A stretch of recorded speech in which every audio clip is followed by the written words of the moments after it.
पश्चिम बंगाल के पुरुलिया में उत्तेजित भीड़ के द्वारा 3 साधुओं पर अपहरणकर्ता होने के संदेह में हमला कर गंभीर रूप से घायल किए जाने के मामले को लेकर देश में राजनीतिक बयानबाजी तेज हो गई है। इस मामले को लेकर भाजपा के राज्यसभा सांसद राकेश सिन्हा ने कहा कि ममता बनर्जी पश्चिम बंगाल में तुष्टीकरण की राजनीति कर रही है, जिससे साधु संत अब बंगाल में पूरी तरह से असुरक्षित हो गए हैं। बंगाल सरकार पर उन्होंने तल्ख टिप्पणी करते हुए कहा कि बंगाल सरकार इस मामले को लेकर सिर्फ दिखावे की राजनीति कर रही है। बंगाल सरकार की पुलिस पूरी तरह से निरंकुश बन चुकी है। वहीं उन्होंने बताया कि बिहार में विकसित भारत संकल्प यात्रा कार्यक्रम चल रहा है।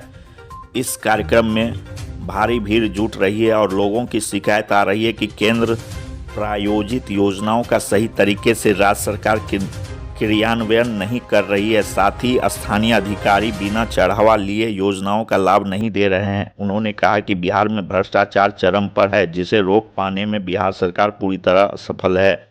वहीं नीतीश कुमार के संयोजक नहीं बनने के सवाल पर उन्होंने कहा कि इंडिया एयरलाइंस में जिस तरीके से संयोजक पद का प्रसाद बंट रहा है, उससे तो यही लगता है कि हर कोई वहां संयोजक पद का हकदार है। उन्होंने बताया कि इंडिया गठबंधन भानुमति का वह कुनबा है जिसके पास न तो दृष्टि है और न ही नीति है और न ही कोई कार्यक्रम, सिर्फ नेतृत्व के नाम पर एक अनार 100 बीमार की स्थिति है।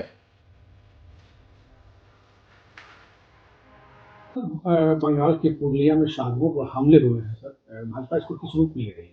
देखिए, ममता बनर्जी की सरकार जिस प्रकार से ऐसे सांप्रदायिक अराजक तत्वों को प्रोत्साहित कर रही है और जैसे उनको संरक्षण मिल रहा है, उसी का परिणाम है कि हिंदू उत्सवों पर, हिंदू साधु सन्यासियों पर निरंतर हमला हो रहा है। उसी में से यह हमला है। पुरुलिया की घटना ये बता रही है कि पश्चिम बंगाल में हिंदू धर्म, हिंदू संस्कृति से जुड़े हुए लोग पूरी तरह से असुरक्षित हो चुके हैं। क्योंकि राज्य का जो व्यवहार है, वह व्यवहार अल्पसंख्यक तुष्टीकरण के कारण पूरी तरह से ऐसे अराजक तत्वों को अप्रत्यक्ष रूप से संरक्षण मिलता रहा है। क्या मानते हैं कि बंगाल में हिंदू धर्म खतरे में है?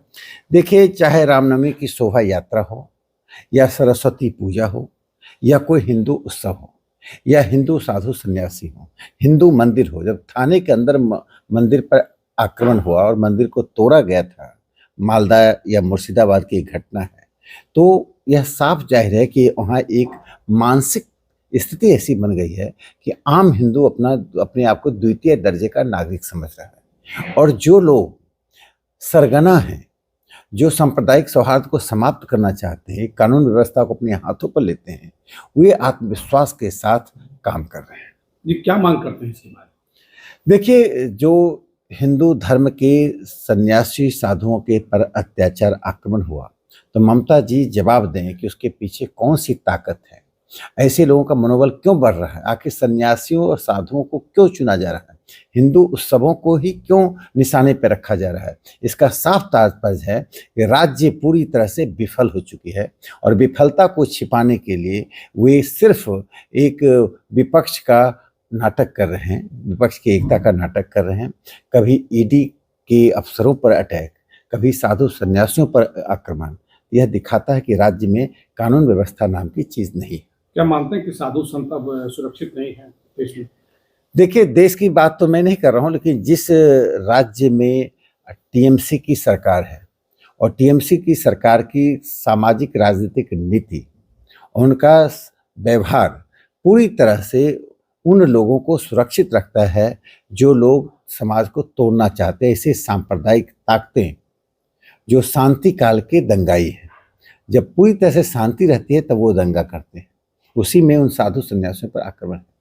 कोई बता दे कि कहीं पर किसी मौलवी पर, किसी क्रिश्चियन सिस्टर पर कोई आक्रमण कहीं हुआ हो?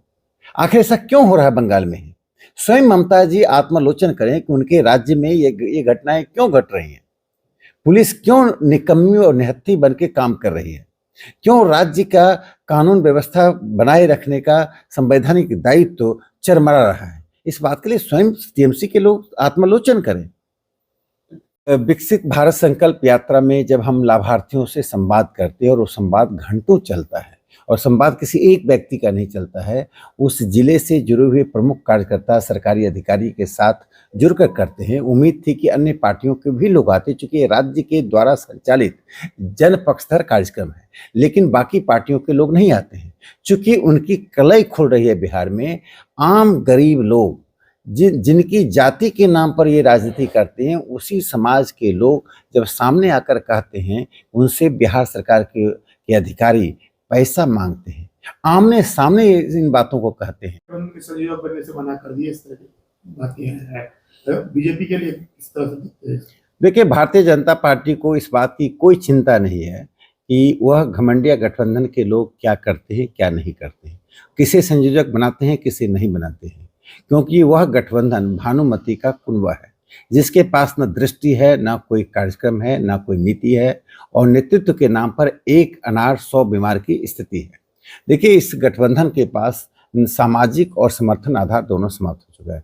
प्रधानमंत्री नरेंद्र मोदी जी के नेतृत्व में भारतीय जनता पार्टी जिस तरह से आम लोगों के घरों को दस्तक दे रही है, जिसमें लाभार्थियों की संख्या बढ़ती जा रही है, जिसमें किसी भी प्रकार का जाति धर्म का कोई भेदभाव नहीं है, वह साफ दिखाता कि भारतीय जनता पार्टी प्रधानमंत्री जी के कर्तृत्व और व्यक्तित्व के आधार पर 400 से अधिक सीटें लाएगी।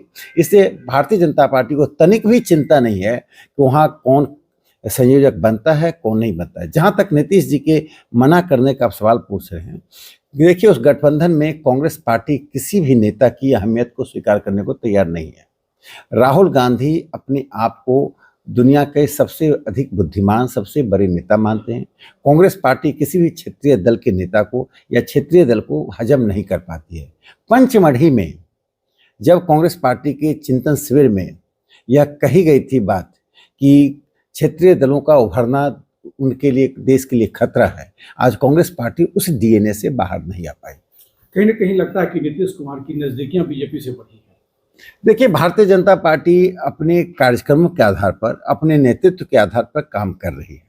हम बाकी पार्टियां तालमेल, समीकरण, वोट बैंक की राजनीति में उलझी हुई हैं, और भारतीय जनता पार्टी का कार्यकर्ता आज पूरी दुनिया देख रही है। सड़कों पर, गलियों में, गांव में विकसित भारत संकल्प यात्रा के साथ चल रहे हैं। यही दोनों फॉर्मेशंस में बुनियादी अंतर है, और जो लोग जनता के साथ रहेंगे, जनता उनको विजयश्री देगी। और भारतीय जनता पार्टी लोकसभा के चुनाव में और बिहार में विधानसभा के चुनाव में दोनों ही स्थिति में परचम फहराएगी। इसमें किसी को भी कोई संदेश अब दिखाई नहीं पड़ रहा है।